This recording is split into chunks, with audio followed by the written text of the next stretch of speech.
কারিগরি শিক্ষা ব্যবস্থা ধ্বংস ও প্রকৌশল কর্মক্ষেত্র কুক্ষিগত করার প্রতিবাদে এবং ৬ দফা দাবি বাস্তবায়নের দাবিতে রাজধানীর তেজগাঁও ৭ রাস্তা মোড়ে অবরোধ কর্মসূচি পালন করছেন কারিগরি শিক্ষার্থীরা।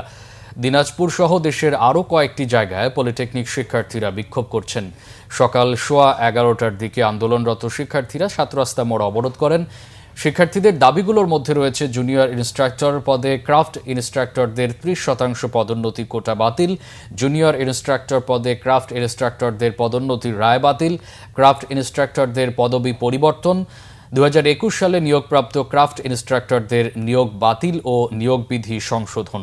এর আগে গতকাল দুপুরেও ৭ রাস্তা মোড় এলাকায় বিক্ষোভ করে পলিটেকনিক শিক্ষার্থীরা। এদিকে শিক্ষার্থীদের অবরোধের কারণে সড়কে যান চলাচল বন্ধ হয়ে দুর্ভোগে পড়েছেন সাধারণ মানুষ।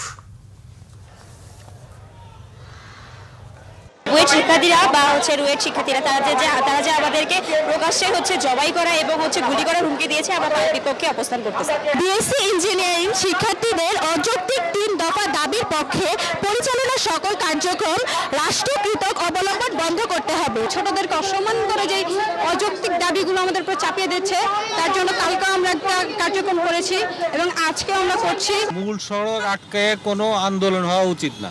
এত গরমের মধ্যে দাঁড়ায় থাকতে খুব কষ্ট হইতেছে।